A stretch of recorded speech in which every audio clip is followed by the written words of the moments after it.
Welcome into another YouTube video. Apologies it's been so long, but there is a video that that is in the works, but you know, life often gets in the way, and with collaborations these things take time. So for the meantime I wanted to have something on the channel, and I had an idea.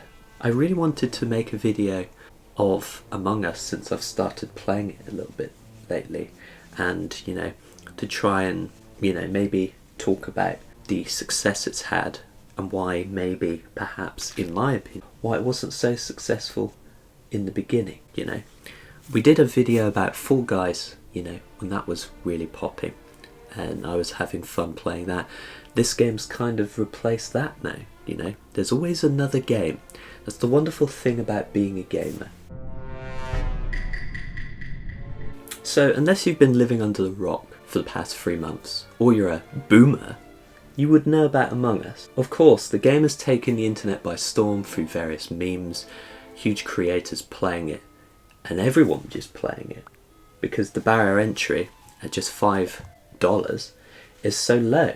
But it wasn't always this successful.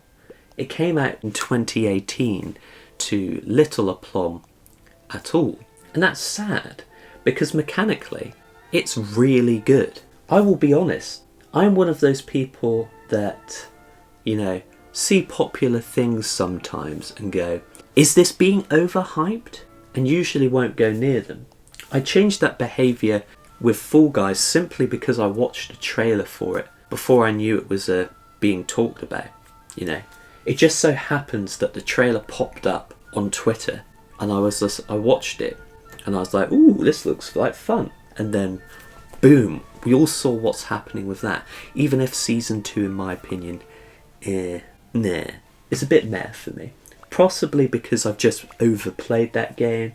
My tendency to play games in huge chunks, drop them, go on to something else. I was grinding as well for max level, and then they literally, a few days after I grinded for max level, they made double experience for everyone, and it caused me to be even more dead inside than I am already. But I was watching PewDiePie videos about this game. That's how I knew about it, if I'm being perfectly honest. Of course I saw all the Twitch streamers that I follow play it as well, and I've actually joined various if you're playing Among Us, you are likely, if I'm not streaming myself at the time, you are likely to have me just randomly drop in your game because it's fun. 3 different streams I've joined in and just been in the game because it's a fun game. But it didn't always have this success. Despite its low barrier entry, it's literally only $5. Released in 2018 to little aplomb. And of course, I feel like it was buried in the Steam store, because Steam are largely libertarian in terms of what they'll allow on the store. A while ago, they literally allowed a game that I think was a couple years ago. I remember covering it on my old channel with Gaming News. It was just a game that recreated school shootings, which, I think we can all see the problem with a game that's like that. I'm not saying it would be an instruction manual, but the subject matter in itself is incredibly insensitive. But there's an argument to be had over whether games are an art style and should be allowed to tackle any subject they want. This is not that time for this discussion. That was just a point about Steam being liberal with whatever they will allow on the store. And they do. There are new games every single day. Now I feel like because this game released when it did, we didn't hear anything about it, it's not a bad game. It's not because the game is bad that we never hear of it. It happens to indie titles on a daily basis, I would imagine. It would have just been buried on the store because there's just too many games on Steam. And of course, they are a huge corporation. They're putting sales on all the time, and those games that are on sale will appear on your store page immediately. So stuff that's like new and upcoming, it's on there for sure. It is on there, but you would have had to have done a lot of searching for this game. Whereas now, it will be easier to find because people will know about it. By being buried on Steam as one of the many, many games that get published, hardly anyone would have seen it. There will definitely have been some loyal players from back in the day, don't get me wrong, but they wouldn't have had the power to launch it into the stratosphere. And because of that, word of mouth doesn't happen. The main reason the game was popular doesn't happen. Before I tell you something that you already knew in a really obvious way, let's talk about the tweet. You know what I'm on about. The guy who's involved with Stadia was involved with Ubisoft, Far Cry 4 and Assassin's Creed 3, and EA for Spore and Sims 2. So, well, you know somebody's going to be consumer friendly when they've worked for a developer that makes the same game over and over again and charges you full price for it, and works for the most consumer friendly company in the world, Electronic Arts. But I'm going to give you full context because even while, the entire internet doesn't like him, Mr. Hutchinson, fair enough, we were all dunking on the fact that he is involved with Google Stadia, and Stadia just hasn't worked at all. But how can we be surprised, You're making people pay for a subscription service, and then you're having to buy the games on top of it as well. So that people are having to double dip, and you've launched that, and it's still going, and you haven't made a U-turn while we're having one of the worst economic crises due to a pandemic in my lifetime. Thanks, Google. I'm glad you're struggling. But anyway, shall we get into it? It was an original discussion about music copyright, and I am someone who uses music without asking, but then again, I accept the punishment that comes with it, The stricter the punishment, the more likely I am to stop using copyrighted music before stream anyway. For my videos, I use classical music because of the way that after a certain amount of time, they are free to use for everyone. That's why I use it. Or I'll use, something that's under the Creative Commons license. But anyway, streamers worried about they're getting their content pulled because they use music they didn't pay for should be worried by the fact that they're streaming games they didn't pay for as well. It's all gone as soon as publishers decide to enforce it. That's like an opinion that's come out straight from the brain of Android Wilson himself, CEO of EA. It's scarily similar. And people will work... When you see someone who's verified on Twitter who works in the game industry, you're like, uh-oh, is that what they all think? Are they all going to try and pull the rug under the carpet of the Twitch gold rush? Because everyone and their cat is a streamer these days, Most people do it because they enjoy doing it. Hello there, you should check out my Twitch streams. And others are doing it because, they want to be successful on it. Only the strong will survive. It's a dog-eat-dog world. But, the thing is, right, one, he shares absolutely no sympathy for those having their content pulled. And yes, I agree. There has to be... I don't think the system was hardly broken before. If it's the bits that you will use music for just get muted. It's a little bit annoying, but I made that choice by using that music that I didn't have permission for. Sorry. And he seems to revel in the fact that people are losing, their content, which is a poor look, really, isn't it? And then I don't know where he's got the idea that people don't pay for games. Does he work in the same game industry? He works for Google, for fuck's sake. A company that's literally making you pay for a subscription and then buy the games on top. Stadia wouldn't be so bad if it was like the Netflix for games. That's what these companies are trying to do. Have the Netflix for games. But they're going about it the wrong way, If it was just the Stadia subscription and Google would get all these games for you that you wouldn't have to pay for by any charge, it would be an infinitely better prospect than it is now. But they don't do it. I don't know where he's got the idea that people just have games that they don't pay for. Games that you get given on Xbox Games with Golds or Clear PS Plus, you pay for those in the subscription that you pay either monthly or whatever prepaid card that you use, you know? You've already paid for those games, really. You're paying for the subscription, so they're giving you some game. The big two consoles are kind of already doing, to a much lower extent, what Stadia wanted to do anyway. Well, in fact, they actually are, aren't they? PlayStation Now and the Game Pass. Let's go on, shall we? The real truth is, the streamers should be paying the developers and publishers of the games they stream. They should be buying a license like any real business and paying for the content that they use. Interesting. They have already bought the game. This idea that the double dip again does seem to be going around. And of course, he works for Google. Of course he would talk up the double dip.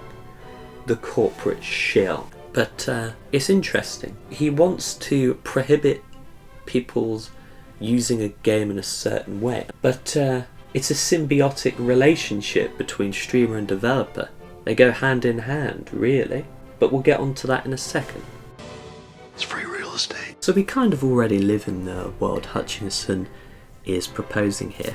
As if AAA developers don't already do absolutely everything they can to milk as much money out of the consumer and consistently look for new ways to do so. It's gotten so bad to the point where companies like CD Projekt Red say, we're not like the other companies, while simultaneously being like the other companies by having poor working conditions and a culture of crunch, which drives people to the edge. It would add another barrier of entry if you're paying a license on top of a game. This game wouldn't be as successful, because people don't like having to pay extra things on top, usually.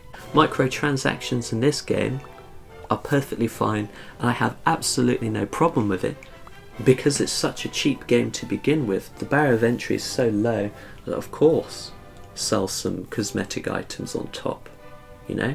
You're having to spend all of this more money on development because you've cancelled the second sequel due to the success of this one. But where would the money come from to pay this license fee on top of the game that you already own anyway, you know? Most people don't make enough money to be profitable on Twitch. I don't. I've had 2 payouts because my community is wonderful and they tend to give out gift subs to people who don't watch the stream, because I feel like everyone who is a regular viewer at this point is probably subbed in one way or another, right? So it's kind of a small community over there, and that's perfectly okay.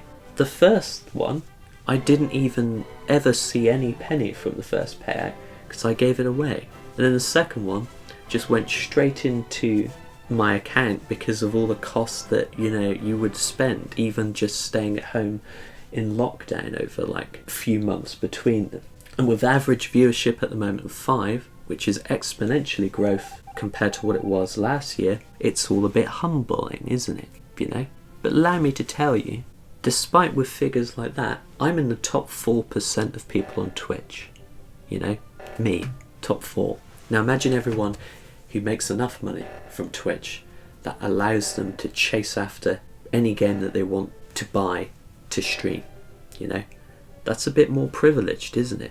Now imagine those in arguably, you know, and earning enough to sustain a living off of their streaming. We're looking at under 1% here. Almost guillotine time, baby. It's an incredibly privileged position to be in. And it's all because of other people's generosity. And that can go at any moment. It's hard to plan based on other people, but streamers have to do it all the time. There are dips and waves with this also that he obviously hasn't taken into account. People don't like having to buy something and then pay for something on top, usually, because it's usually, you know, done in a predatory manner. But the monetization with Among Us is good and acceptable. Low price, more than great value for money, and to keep development going, a bit of microtransactions on top for cosmetic. Not going to complain too much about cosmetics. I was gifted the cosmetics anyway, so I didn't even pay for it. Personally, I wouldn't have, you know? Don't really go down with microtransactions, but whatever. Of course, they will do that to increase funding for the game. But here we are. If you had to add a license fee of whatever that can be dictated by those who own the copyright, so if you look at things like a few publishers now have just decided to just charge more for games for next generation because they can, and because, you know, Activision and 2K did it with the yearly release of COD and NBA or whatever, everyone else has gone, well, if they're doing it, we'll do it as well. So all it would take is one person to follow up on this guy's idea, and streaming would be changed forever, and games like this wouldn't get the rub that they deserve, you know, because it's another cost point and barrier of entry. And you really have no idea how much they could charge for licensing. You would think it wouldn't be too much, but you just have no idea. These are companies that will put options of up to double the game price that you can just buy in microtransactions. So of course people would be wary when people say stuff like that.